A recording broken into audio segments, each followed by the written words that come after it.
sort of like involved in sort of other sports I've played and I've injured someone, you know, not accidentally, I've felt not wanting to go and speak to them because I feel really bad and things like that. So do you have that interaction afterwards for he'll come and apologise or anything like that? No, I've never had that happen.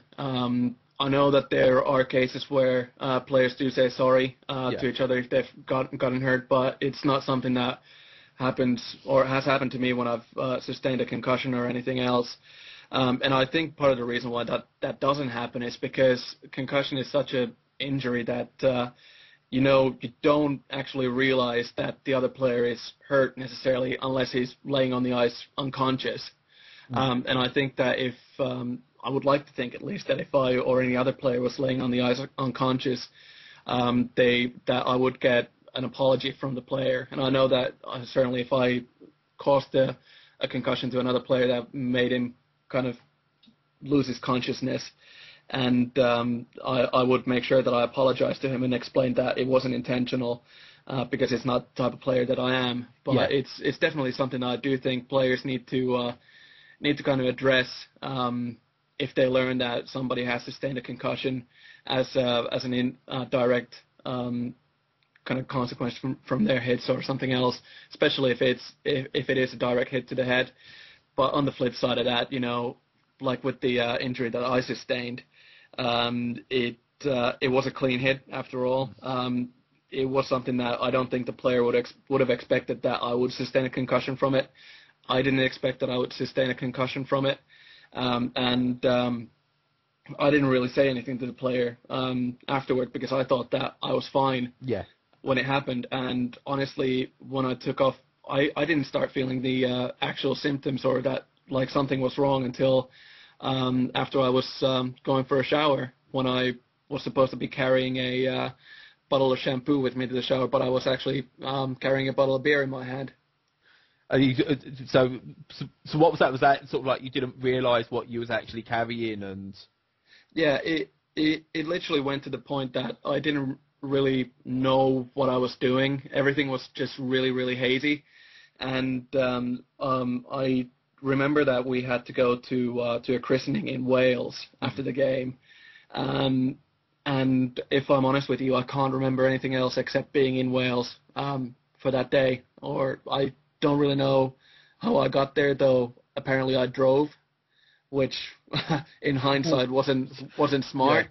I can't remember anything from the church. I can't to this day I can't actually remember the baby's name. I keep calling the baby Faith for some reason. I don't know where it comes from. And if you ask me now, I don't know what the baby's name is. Wow, that's pretty scary. Yeah. Sorry. Yeah, go ahead. No, go ahead. But I think the actual scariest bit was a couple of days after, or when we got home. I mean, I kept sleeping an awful lot, and I found that writing was really difficult, and concentrating on things was really difficult. And that was the thing that really scared me because obviously my line of job relies a lot on written work and everything else. So I was actually, for the first time in my life, I was actually scared whether or not hockey was the cause why I couldn't work anymore in the future. It just took me a long, long time to actually get to the stage where I'd be able to write coherently and it wouldn't take me such a long time. So that was kind of the scariest thought that I had at the time, I think. And then obviously memory problems. I mean, I kept doing really, really stupid things. Like I would think that for some reason I'd have sweets in a coffee cup, even though it was full of hot coffee, and I'd be dunking my hand in there, reaching for, say, Skittles or something, and ending up getting my hand burned because I just dunked it in a hot cup of coffee. I was having trouble really remembering what I did 5 minutes before. I really struggled with simple things like remembering phone numbers, remembering my kind of daily routines and everything else. So that part of the concussion was really, really scary and kind of threw me back a little bit, and actually for the first time probably in many, many years made me think about, is hockey really something that I do want to carry on with? if this is some of the injuries that I can sustain. Yeah. Are you fully fit now? Yeah. I am. Yeah. It's taken me a long time to kind of pull through it, and I didn't do myself any favors, and in hindsight, I was really stupid with it because, like I explained, I always feel like when I'm injured, I always feel like I'm letting my team down. So I actually, I missed one game because of it, and played the last two regular season games of the season, and it's not advisable. I wouldn't want anybody who's suffered a concussion to do it because I was just literally afraid on the ice. Sometimes hockey players, they talk about that they know or they have an instinct of where other players are, when they're going to get hit and everything else. I didn't have any of that. My spatial awareness was completely off. My balance was completely off. I mean, I kept seeing everything kind of completely crooked and like I was really, really drunk.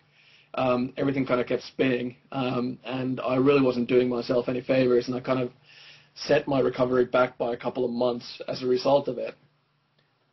Yeah, just to say, sorry to interrupt you there, Aaron, but okay. it kind of explains, why, don't really want to go every time go back to the NHL, but why the Pens are taking so long to bring Sidney Crosby back, because, he suffered another big hit not long after his first big hit. And, just to hear, it's probably the first time I've heard a personal experience of how concussion affects somebody. Yeah. And it's scary. It really, really is. It is. Thank you very much for being so honest about it. Like I said, it is tough to hear. And that was nervous laughter earlier on, by the way. I wasn't genuinely laughing at you. It was like, I just didn't realize just how bad, it can be. Like, I've been concussed before, but it wasn't, I was pretty nauseous for about 2 or 3 weeks afterwards, and I didn't really have memory problems, so I found it difficult to concentrate. But I hit my head pretty hard playing rugby, but it was nothing like what you've just described, and that's pretty scary. Like, so I've never had any of that. I think I've only ever had a broken hip. That's about as close as I've ever come. That's still pretty bad. Like, yeah, no. I mean, it kind of leads us on to a question we did have from one of our Twitter followers. Simon Barker, and it kind of follows on from this in a way, and he wants to know, what's the hardest hit you've ever taken, and how long in a game does it take you to recover from a big hit? Wow. I can remember a couple of big hits, really. I think one goes back to my playing days in Holland. I was playing for a team in Utrecht, and this was during training, and we had our Russian import called Misha Orlov. I was he was a defender, and we were doing a 3-on-2 drill. And I was getting a delay, and he absolutely rocked me. I mean, literally sent me back to last week, and literally knocked the wind out of me. And all I can remember from that hit is him just standing over me, laughing and saying, "Ha ha ha, from Russia with love." Oh, that's absolutely fantastic story. Yeah, so that took a couple of minutes to get my breath back and everything else. But during a game, it totally depends. Depends on how long it takes to recover. I mean, most of the hits that you take, you just brush them off because they're part of the game and you're kind of used to taking them. But if you get the wind knocked out of you, it takes 5 minutes to actually get it back, at least in my case. The hardest I've been hit, I couldn't say. There's been many times that I've been hit quite hard, but I've learned from every one of those hits in terms of kind of positioning myself better for the next one.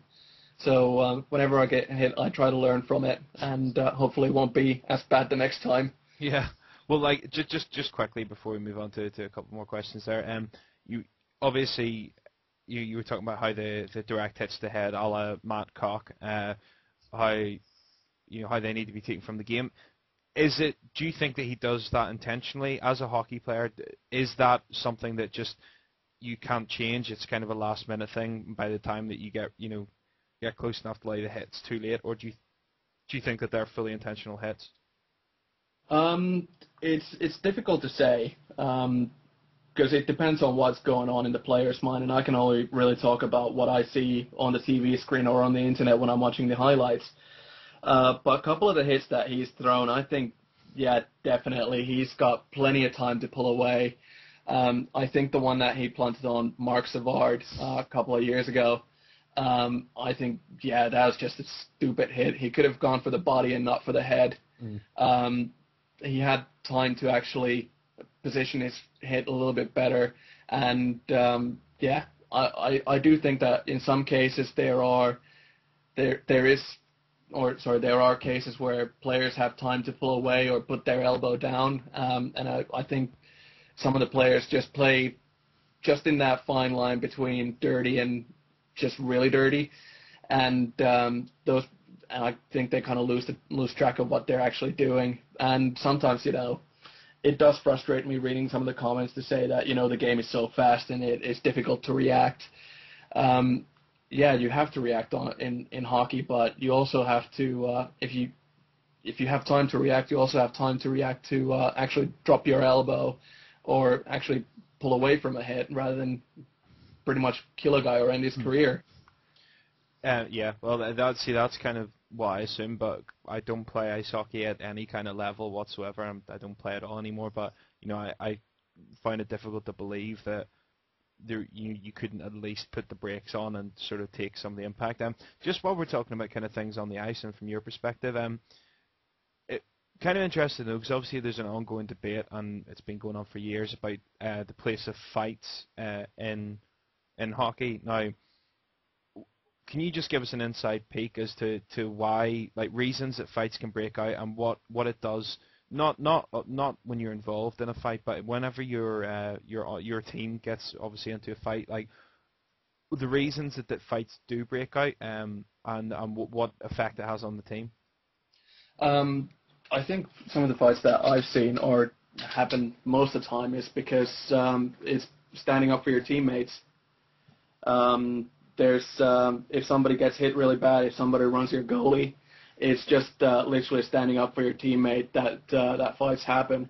A couple of times last season we had instances where one of our players would get hit pretty hard, and one of the kind of the bigger guys who could handle himself a little better than say I could would go and kind of make sure that everybody was protected on the ice.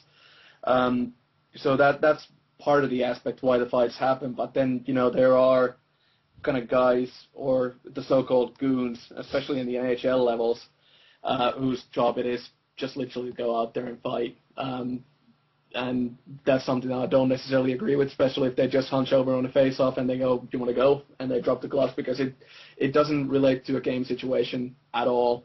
And it's just to get the crowd going. If it's your home game, you use the fight to get the crowd's momentum. But if you're doing it something like I just described for standing up for your teammate, it can ignite your team and get your fans on your side again. Do you feel some kind of a momentum shift after a fight at times, or do you think that's a myth? Because obviously you hear things. When players talk about fights, or they talk about fights as pivotal moments in games, do you think it's something that can affect the momentum of a game? Definitely. I mean, hockey is such a high-intensity sport, and we kind of literally feed off the adrenaline of the games. When somebody fights, it gives you an extra boost. I mean, even if your guy gets beat, you still get pumped up about it. And the momentum shift, usually it's not a game changer unless you really get some goals in during that after that fight, that you can really utilize the momentum to your advantage. But if you lose that momentum shift from the actual fight, it's just as good as not having fought, to be honest. Obviously we're in the off season at the minute. How do you as a player prepare for the off season? What's your mentality like going into the off season? Are you glad to have some time off from hockey, or is